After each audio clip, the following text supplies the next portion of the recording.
Professeur Raouf Denguir, chirurgien cardiovasculaire, chef du service à l'hôpital Arata. La chirurgie cardiaque en Tunisie, donc, elle a commencé un peu vers les années 70 à peu près. Et la première intervention à cœur ouvert en Tunisie a été réalisée, je pense, par le professeur Sefi en 1975-76. Cette chirurgie, depuis, donc, la chirurgie cardiaque donc, a connu un essor très très important. C'est grâce à nos maîtres, professeur Abdel Fattah Habib, professeur Fourati. En Tunisie, à peu près, donc, on réalise aux alentours de 3000 cœurs ouverts dans l'année. Donc, ces interventions donc, se répartissent à peu près, on fait 1500 pontages aorto-coronaires, on fait à peu près 1000 chirurgies de remplacement valvulaire, et aux alentours de 400 interventions donc, congénitales,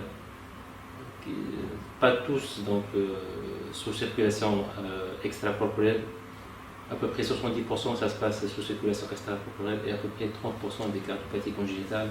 Donc on peut les traiter donc, sans avoir recours à la circulation extracorporelle.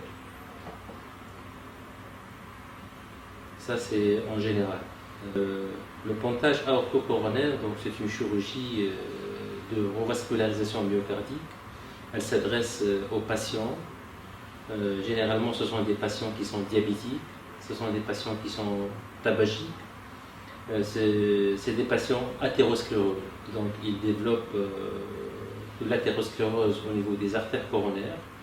Et par conséquent, donc, cette athérosclérose est responsable des lésions sténosantes des artères coronaires. Et le patient, généralement, donc, il va souffrir soit par des douleurs thoraciques qu'on appelle longores, ou bien ils peuvent être hospitalisés donc, dans les services de cardiologie, dans les services de réanimation cardiologique pour des syndromes coronariens. Ces patients, quand ils sont hospitalisés donc, dans les services de cardiologie, donc, de réanimation cardiologique, ou bien quand ils ont un encore d'effort, donc ces patients bénéficient d'une coronarographie. Et cette coronarographie va montrer généralement donc, des sténoses coronariennes qui touchent trois artères importantes, qui sont l'interventriculaire antérieure, l'artère circonflexe et l'artère coronaire thorax. Dans à peu près 80%, 75% des cas, donc, les malades sont traités par les cardiologues par des dilatations coronaires. Et à peu près 20-25% de la population des malades coronariens arrivent au chirurgien parce qu'on ne peut pas les traiter donc, en cardiologie. Donc l'intervention consiste à revasculariser le myocarde par donc, des greffons artériels et des greffons veineux.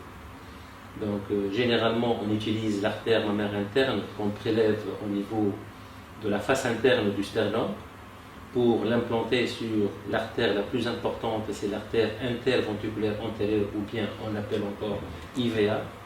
Et on peut avoir recours à des greffons veineux qu'on prélève au niveau de la veine saphène interne, donc au niveau de la jambe, c'est la veine saphène interne. Et cette veine saphène interne, c'est un très bon greffon qui va servir pour revasculariser donc, les autres artères, comme l'artère coronaire thorax ou bien les branches marginales, qui sont des collatérales de l'artère circonflexe.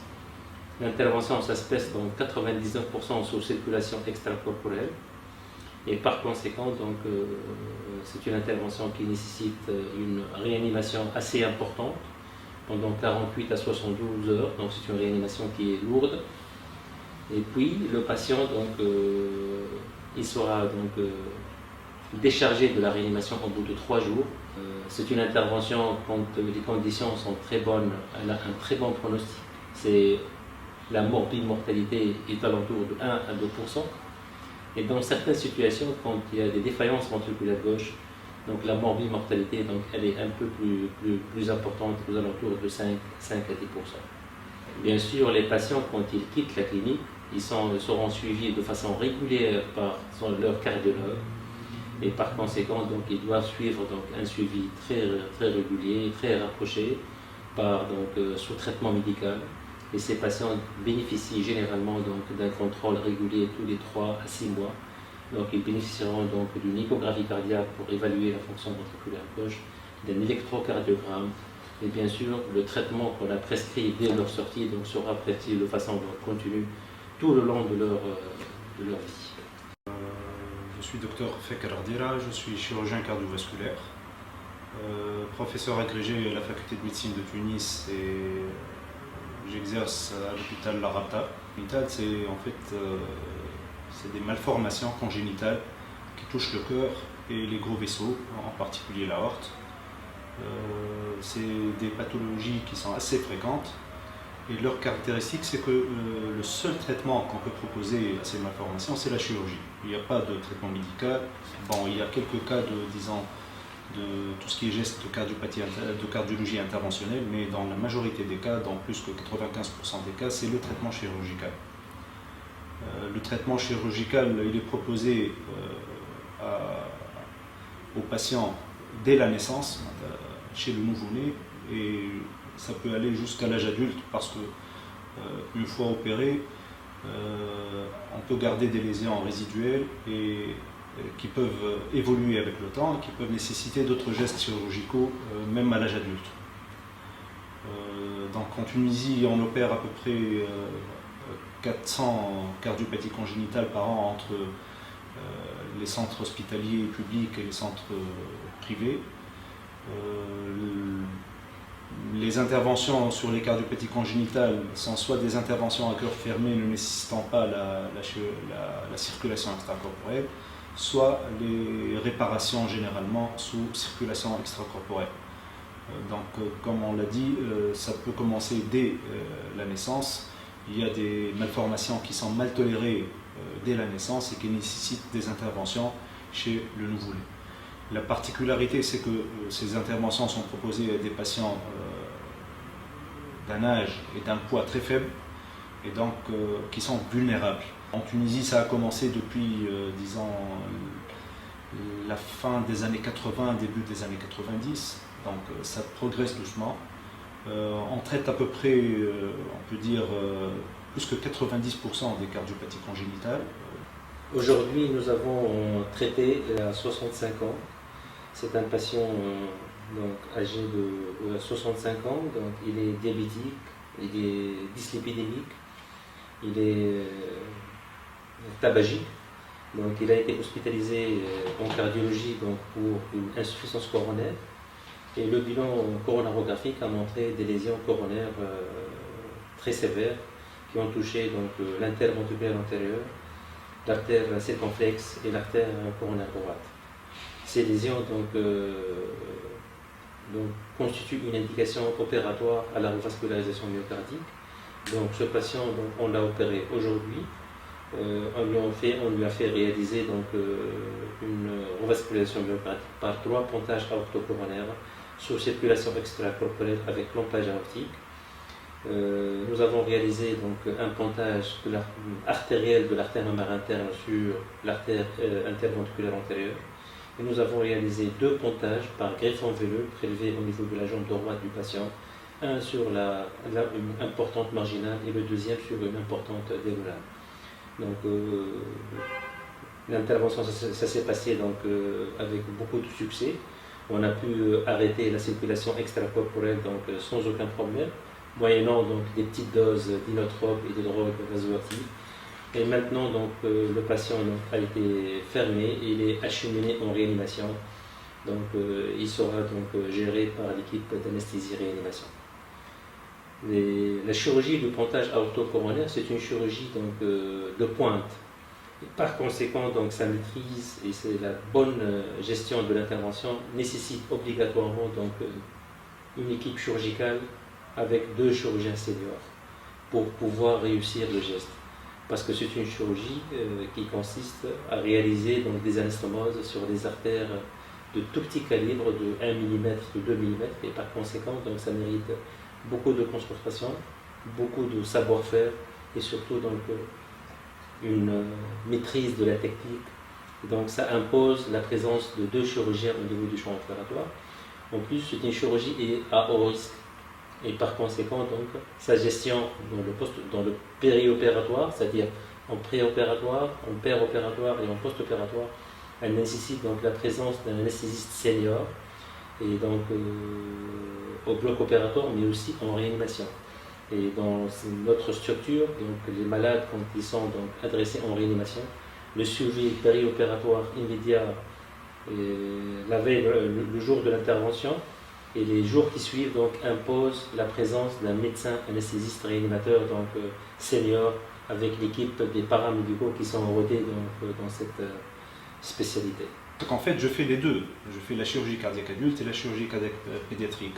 Donc d'abord parce que le cursus de formation, quand on a été, disons, au stade de résidanat, on a été formé, j'ai été formé du moins, dans une équipe et dans un service qui fait aussi bien la chirurgie cardiaque adulte et la chirurgie cardiaque pédiatrique. Et bon, je me suis intéressé aux deux, et puis bon, j'étais, disons, intéressé par la chirurgie cardiaque pédiatrique. J'ai eu une formation à l'étranger complémentaire aussi à la fin de mon cursus de résidanat, à Bruxelles et à San Donato à Milan. Donc, et j'ai continué à pratiquer cette chirurgie. Donc, c'est vrai que, disons, c'est une pathologie complètement différente. La chirurgie elle-même, elle est complètement différente. On peut dire même que c'est 2 spécialités différentes. Mais bon, c'est complémentaire. En Tunisie, maintenant, on domine très bien la chirurgie cardiaque, aussi bien palliative que nécessitant une circulation extracorporelle, mais avec des abords qu'on appelle des abords de sternotomie. Mais l'avenir, et on est en train, donc l'avenir, c'est de développer les voies mini-invasives. Donc dans notre structure hospitalière, on est en train donc d'opérer, donc on a déjà commencé donc d'opérer des patients qui ont donc une chirurgie, une valvulopathie aortique sur des voies donc mini-invasives par mini-sternotomie et par mini-thoracotomie. L'avenir aussi, donc, c'est développer des remplacements valvulaires, donc sans avoir recours à une intervention chirurgicale, ce qu'on appelle les remplacements valvulaires donc percutanés, ce qu'on appelle aussi le TAVI. Donc nous avons un programme dans notre structure hospitalière de développer le TAVI, donc, et c'est un geste ou bien c'est une procédure qu'on doit offrir aux patients qui sont très âgés, et par conséquent donc, ils ont donc beaucoup de comorbidités, et par conséquent on ne peut pas donc, les opérer de façon donc, classique sous circulation extracorporelle parce que l'intervention elle est à très risque. Au niveau des cardiopathies congénitales, actuellement donc, en Tunisie on traite la gestion des bébés ou bien des nouveau-nés qui ont des cardiopathies congénitales. Et l'avenir donc, en Tunisie c'est de pouvoir donc, réaliser ces interventions donc, chez des patients donc, qui sont à faible poids, donc au bas âge, qui ont des cardiopathies congénitales complexes. D'abord, il y a un nombre assez important de chirurgiens, aussi bien confirmés que de chirurgiens en cours de formation. Donc sur le plan effectif de chirurgiens, il y a pas mal de chirurgiens donc, pour assurer l'avenir. Les équipes d'anesthésie-réanimation sont aussi, on a des équipes qui sont très performantes. Toute la chirurgie cardiaque, aussi bien adulte que pédiatrique, nécessite une bonne collaboration entre ces 2 spécialités. Bien sûr, en amont, il y a les cardiologues qui sont très importants. Et donc, je pense qu'avec les structures qui sont bien équipées et avec l'effectif médical et paramédical présent, je pense que l'avenir est disons, prometteur.